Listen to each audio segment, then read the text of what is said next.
ನಮಸ್ಕಾರ ರೈತ ಬಾಂಧವರೇ, ಪಾಲಿಹೌಸ್ನಲ್ಲಿ ಕಲ್ಲರ್ ಕ್ಯಾಪ್ಸಿಕಮ್ ಬೆಳೆಯುವ ಬಗ್ಗೆ ಸಂಪೂರ್ಣ ಮಾಹಿತಿಯನ್ನು ಕೃಷಿಯಲ್ಲಿ ಪದವಿ ಪಡೆದು ಕೃಷಿಯನ್ನೇ ಕಾಯಕವಾಗಿಸಿಕೊಂಡು ಈಗಿನ ಪೀಳಿಗೆಗೆ ಮಾದರಿಯಾಗಿರುವ ನಮ್ಮ ನೆಚ್ಚಿನ ಯುವ ರೈತರಾದ ರವಿಕುಮಾರ್ ರವರು ಈ ವಿಡಿಯೋ ಮುಖಾಂತರ ಪಾಲಿಹೌಸ್ನ ನಿರ್ವಹಣೆ ಹಾಗೂ ಅದರಿಂದಾಗುವ ಲಾಭಗಳ ಬಗ್ಗೆ ತಿಳಿಸಿಕೊಡಲಿದ್ದಾರೆ. ಪೂರ್ತಿ ವಿಡಿಯೋ ನೋಡಬೇಕಾದಲ್ಲಿ ಗ್ಲೋಬಲ್ ಕೃಷಿಕ ಯೂಟ್ಯೂಬ್ ಚಾನಲ್ಗೆ ಭೇಟಿ ನೀಡಿ.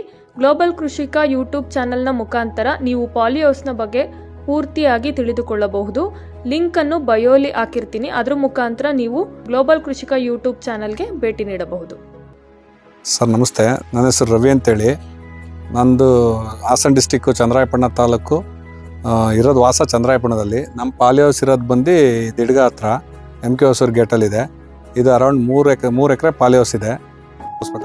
ಈಗ ನಮ್ಮ ರೈತರುಗಳಲ್ಲಿ ನಾವು ಹೆಂಗೆ ಮಾಡ್ಕೊತೀವಿ ಅಂದರೆ ಖರ್ಚು ಕಡಿಮೆ ಮಾಡೋಕ್ಕೆ ಭಾಳ ತುಂಬ ನೋಡ್ತಾ ಇರ್ತೀವಿ. ಥರ ಮಾಡ್ತೀವಿ ಅಂದರೆ ಮೋರವರ್ ನಾನು ಯಾವಾಗಲೂ ಇಳುವರಿ ಕಡೆ ಕಾನ್ಸಂಟ್ರೇಟ್ ಮಾಡ್ತೀನಿ ಸರ್. ಇಳುವರಿ ಮೇಯ್ನ್ ಈಲ್ಡ್ ಜಾಸ್ತಿ ತಗೊಂಡ್ರೆ ಅದು ನೆಕ್ ರೇಟ್ ಇರಲಿ, ನನಗೆ ಗಂಟಿಗೆ ಮೋಸ ಆಗಲ್ಲ. ನಾನು ಯಾವಾಗ ಇಳುವರಿ ತೆಗಿಯಲ್ಲ, ನಾನು ಯಾವಾಗ ಇಲ್ಲೇ ಯೋಚನೆ ಮಾಡ್ಕೊಂಡು 108 ಯೋಚನೆ ಮಾಡ್ಕೊಂಡು ಹೋಗ್ತೀನಿ, 100% ಫೇಲ್ ಆಗ್ತೀನಿ. ನಮ್ಮ ರೈತರು ಫೇಲ್ ಆಗ್ತಾ ಇರೋದು ಅದಕ್ಕೆ.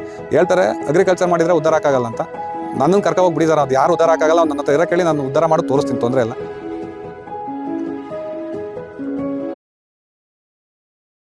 ನಮಸ್ಕಾರ ರೈತ ಬಾಂಧವರೇ, ಪಾಲಿಹೌಸ್ನಲ್ಲಿ ಕಲ್ಲರ್ ಕ್ಯಾಪ್ಸಿಕಮ್ ಬೆಳೆಯುವ ಬಗ್ಗೆ ಸಂಪೂರ್ಣ ಮಾಹಿತಿಯನ್ನು ಕೃಷಿಯಲ್ಲಿ ಪದವಿ ಪಡೆದು ಕೃಷಿಯನ್ನೇ ಕಾಯಕವಾಗಿಸಿಕೊಂಡು ಈಗಿನ ಪೀಳಿಗೆಗೆ ಮಾದರಿಯಾಗಿರುವ ನಮ್ಮ ನೆಚ್ಚಿನ ಯುವ ರೈತರಾದ ರವಿಕುಮಾರ್ ರವರು ಈ ವಿಡಿಯೋ ಮುಖಾಂತರ ಪಾಲಿಹೌಸ್ನ ನಿರ್ವಹಣೆ ಹಾಗೂ ಅದರಿಂದಾಗುವ ಲಾಭಗಳ ಬಗ್ಗೆ ತಿಳಿಸಿಕೊಡಲಿದ್ದಾರೆ. ಪೂರ್ತಿ ವಿಡಿಯೋ ನೋಡಬೇಕಾದಲ್ಲಿ ಗ್ಲೋಬಲ್ ಕೃಷಿಕ ಯೂಟ್ಯೂಬ್ ಚಾನಲ್ಗೆ ಭೇಟಿ ನೀಡಿ. ಗ್ಲೋಬಲ್ ಕೃಷಿಕ ಯೂಟ್ಯೂಬ್ ಚಾನಲ್ನ ಮುಖಾಂತರ ನೀವು ಪಾಲಿಹೌಸ್ನ ಬಗ್ಗೆ ಪೂರ್ತಿಯಾಗಿ ತಿಳಿದುಕೊಳ್ಳಬಹುದು.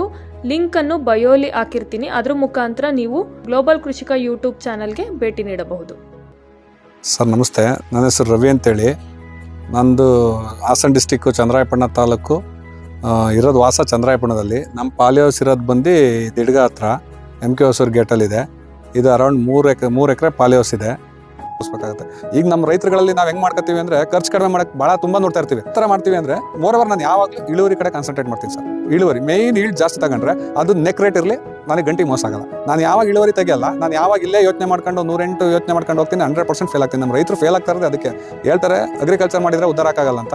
ನನ್ನನ್ನು ಕರ್ಕೊಂಡು ಹೋಗಿ ಬಿಡಿದಾರೆ, ಅದು ಯಾರು ಉದ್ಧಾರ ಆಗಲ್ಲ, ನನ್ನ ಹತ್ರ ಇರೋ ಕೇಳಿ ನಾನು ಉದ್ಧಾರ ಮಾಡಿ ತೋರಿಸ್ತೀನಿ, ತೊಂದರೆ ಇಲ್ಲ.